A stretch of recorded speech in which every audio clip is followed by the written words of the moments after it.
you by iTip.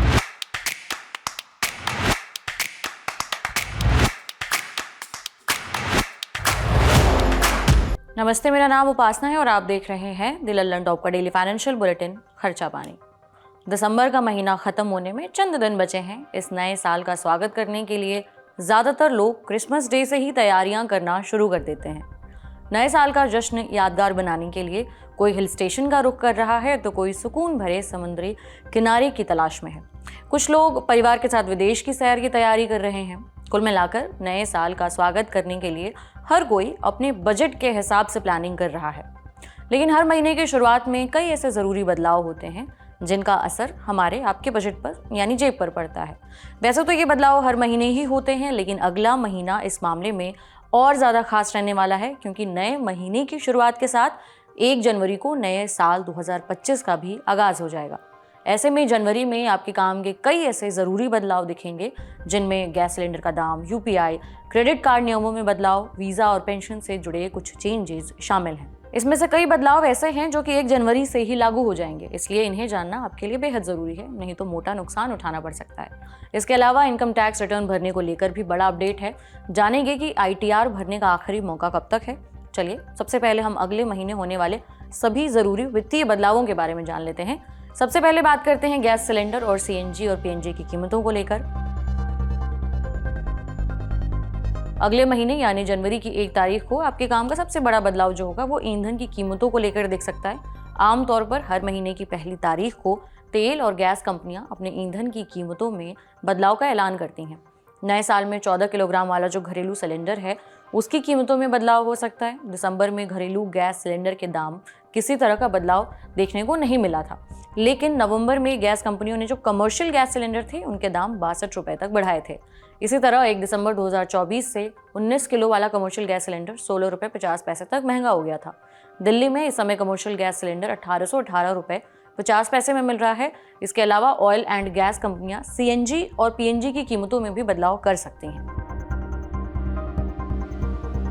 Car खरीदने की योजना बना रहे ग्राहकों को नए साल में ज़्यादा दाम चुकाने पड़ेंगे। देश की सबसे बड़ी गाड़ी company motor company Maruti Suzuki India, Hyundai और महिंद्रा एंड महिंद्रा समेत कई प्रमुख कंपनियों ने अपनी गाड़ियों के दाम 4% तक बढ़ाने का फैसला किया है। ये बढ़ोतरी 1 जनवरी 2025 से लागू हो जाएगी। कार कंपनियों का कहना है कि कार के पुर्जे महंगे हुए हैं, लागत बढ़ी है, इस वजह से उनके लिए कीमतें बढ़ाना मजबूरी है। सबसे पहले बात करें मारुति सुजुकी इंडिया की, तो ये कार कंपनी ऑल्टो समेत अपनी कारों की कीमतों में 4% का इजाफा करने जा रही है। हुंडई मोटर इंडिया, वर्ना और क्रेटा जैसे मॉडलों की कीमत में 25,000 रुपये तक की बढ़ोतरी करने का फैसला किया है। महिंद्रा एंड महिंद्रा ने भी महंगाई और कार बनाने में इस्तेमाल होने वाले सामान की कीमतें बढ़ने से एसयूवी और कमर्शियल वाहनों की कीमतें 3% तक बढ़ाने की घोषणा की है। एमजी मोटर इंडिया भी अपनी गाड़ियों के दाम 3% तक बढ़ाने वाली है। इसके अलावा लग्जरी कार कंपनियां भी अपनी गाड़ियों के दाम बढ़ाने ही वाली हैं। मर्सिडीज बेंज, ऑडी और बीएमडब्ल्यू इंडिया ने गाड़ियों की कीमतों में 3% तक इजाफा करने की बात कही है। रिजर्व बैंक ऑफ इंडिया ने किसानों को बड़ी राहत दी है। आरबीआई ने किसानों के लिए बिना गारंटी के मिलने वाले लोन की लिमिट बढ़ा दी है। अब किसान जरूरत पड़ने पर बिना संपत्ति गिरवी रखे 2 लाख रुपए तक लोन ले सकेंगे। अभी तक किसानों को बिना संपत्ति गिरवी रखे 1,60,000 रुपए तक का लोन मिल सकता था। आरबीआई ने आखिरी बार साल 2019 में इस लिमिट में बदलाव किया था। आरबीआई ने यूपीआई 123 पे के लिए जो ट्रांजैक्शन की सीमा है वो 5,000 रुपए से बढ़ाकर 10,000 रुपए कर दी है। वैसे तो 9 अक्टूबर को ही ये आदेश जारी कर दिया गया था, लेकिन 1 जनवरी 2025 से नए नियम लागू हो जाएंगे।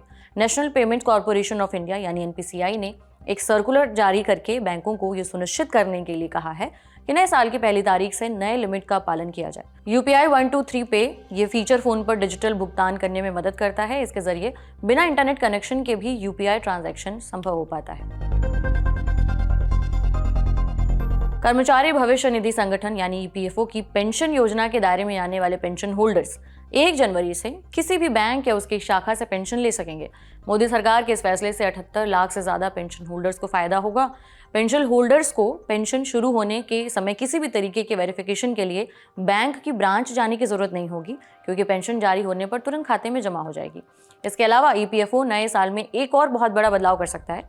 श्रम मंत्रालय की ओर से कहा गया है कि अगले साल से ईपीएफ सदस्य अपने पीएफ का पैसा बैंक के एटीएम से भी निकाल सकते हैं। हालांकि ये सुविधा 1 जनवरी से शुरू होगी। इसे लेकर सरकार की तरफ से अभी तक कोई अपडेट नहीं आया है।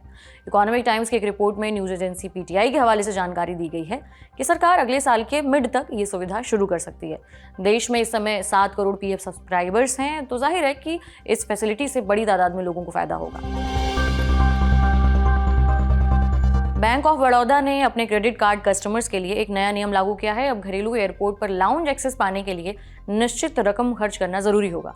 डोमेस्टिक एयरपोर्ट पर कॉम्प्लीमेंट्री लाउंज एक्सेस के लिए लोगों को बैंक के क्रेडिट कार्ड्स पर अब बीते कैलेंडर तिमाही में 20 से 40 हज़ार रुपए खर्च करने होंगे। Bank of Baroda card website के अनुसार घरेलू लाउंज एक्सेस सुविधाओं को लेकर जो नया बदलाव है वो 1 जनवरी 2025 से लागू हो जाएगा। अगर आप नए साल में थाईलैंड जाने का प्लान कर रहे हैं तो आपके लिए खुशखबरी है। 1 जनवरी 2025 से भारतीयों के लिए थाईलैंड जाने के लिए ई वीजा सिस्टम लागू हो रहा है। नई दिल्ली स्थित थाई दूतावास ने ये जानकारी दी है। ई वीजा सिस्टम के कई फायदे हैं, जैसे थाईलैंड जाने के इच्छुक लोग कभी भी कहीं से भी आवेदन कर सकते हैं। डॉक्यूमेंट्स के फिजिकल वेरिफिकेशन की जरूरत खत्म हो जाती है। फिलहाल थाईलैंड में भारतीयों को बिना वीजा अपने यहाँ 60 दिनों तक रहने की अनुमति दी है। बॉम्बे स्टॉक एक्सचेंज यानी बीएसई ने सेंसेक्स, बैंकेक्स और सेंसेक्स 50 इंडेक्स डेरिवेटिव कॉन्ट्रैक्ट्स के लिए एक्सपायरी दिन में बदलाव किया है। बीएसई के मुताबिक सेंसेक्स के जो वीकली डेरिवेटिव कॉन्ट्रैक्ट्स होते थे वो अब हर सप्ताह के मंगलवार को एक्सपायर होंगे। पहले ये एक्सपायरी शुक्रवार को होती थी। ये बदलाव 1 जनवरी 2025 से लागू होगा। इसी तरह सेंसेक्स, बैंकेक्स और सेंसेक्स 50 के सभी मंथली डेरिवेटिव्स कॉन्ट्रैक्ट महीने के आखिरी मंगलवार को एक्सपायर होंगे। बीएसई ने नवंबर महीने की शुरुआत में सेंसेक्स 50 और बैंकेक्स के वीकली इंडेक्स डेरिवेटिव्स कॉन्ट्रैक्ट्स बंद कर दिए थे। ये तो हो गए नए साल से लागू होने वाले बदलाव। अब आपके काम की एक और ज़रूरी खबर बताते हैं। अगर आप अभी तक अपना इनकम टैक्स रिटर्न यानी आईटीआर फाइल नहीं कर पाए हैं तो आपके पास आखिरी मौका है। अगर आपने 31 जुलाई 2024 तक अपना आईटीआर दाखिल नहीं किया है तो आपके पास 31 दिसंबर तक लेट फीस के साथ बिलेटेड रिटर्न दाखिल करने का मौका है। फाइनेंशियल ईयर 2024-25 के लिए जो बिलेटेड रिटर्न दाखिल करने की आखिरी तारीख है 31 दिसंबर 2024 है। इस बारे में हमने टैक्स एक्सपर्ट विनोद रावल से बात की, सुनिए। 2024-25 जो असेसमेंट ईयर है जिसकी आखिरी तारीख 31 जुलाई थी या कंपनीज के लिए 31 अक्टूबर थी ऑडिट वालों के लिए, अब उनके लिए कि आखिरी मौका है 31 दिसंबर 2024। अगर किसी ने अपनी रिटर्न नहीं भरी है तो 31 दिसंबर 2024 के बाद आप ये रिटर्न नहीं भर पाएंगे। हालांकि अभी भी आपको पेनल्टी देनी पड़ेगी और अब आपको पेनल्टी के साथ ये रिटर्न भरनी होती है।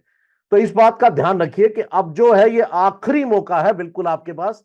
और इसके बाद अगर आप चूक जाते हैं तो सिर्फ और सिर्फ आप आयकर विभाग से स्पेशल परमिशन लेकर के ही कुछ स्पेशल सिचुएशन के अंदर रिटर्न फाइल कर सकते हैं, वरना डिपार्टमेंट आप पर जुर्माना, पेनल्टी और प्रोसिक्यूशन सब कुछ लागू कर देगा। आपका जुर्माना 1000 रुपए है अगर आपने 5 लाख रुपए से कम आपकी रिटर्न है। 5 लाख रुपए से ऊपर आपकी इनकम है तो जुर्माना 5000 रुपए है। यह जुर्माना आपको अगर आपने जुलाई की रिटर्न मिस कर दी है या अक्टूबर की रिटर्न मिस कर दी है तो आपको जो है 31 दिसंबर तक ये जुर्माना दे करके आप भर सकते हैं, लेकिन 31 दिसंबर के बाद तो जुर्माने के साथ भी आप नहीं दे सकते। लेकिन क्या 31 दिसंबर तक पुराने साल की रिटर्न भी भर सकते हैं? इस बारे में भी हमने एक्सपर्ट से बातचीत की है, सुनिए। आपको याद होगा फाइनेंस मिनिस्टर ने 2 साल की रिटर्न पुरानी जो है वो अलाउ कर दी थी कि आप पुरानी 2 रिटर्न भर सकते हैं, वो भी उस शर्त पर कि अगर उसमें कोई टैक्स पेबल आपका रह गया, आप रिफंड लेने के लिए नहीं भर सकते।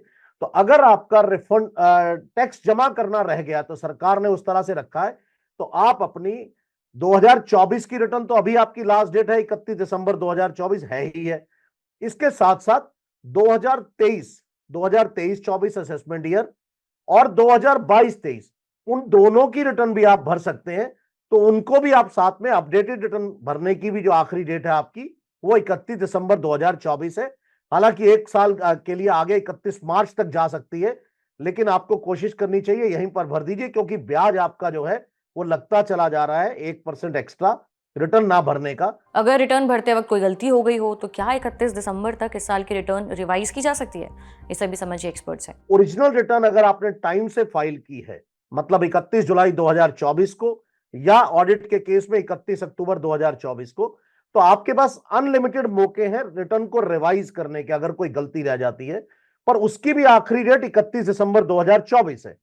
पर ध्यान रखिएगा, आपको अगर कोई गलती हो गई है किसी तरह की तो बिल्कुल अपनी रिटर्न को रिवाइज कर दीजिए, लेकिन ये उस केस में कर सकते हैं अगर आपने अपनी रिटर्न टाइम से फाइल की थी। अगर आपने उसके बाद में किया तो बिल्कुल आपके लिए अपॉर्चुनिटी है ही नहीं। आज के बुलेटिन में इतना ही। ये बुलेटिन लिखा था हमारे साथी प्रदीप यादव ने। आप अपनी राय कमेंट बॉक्स में जरूर दें। अगले एपिसोड तक अपना ख्याल रखें और देखते रहिए द लल्लन टॉप। शुक्रिया।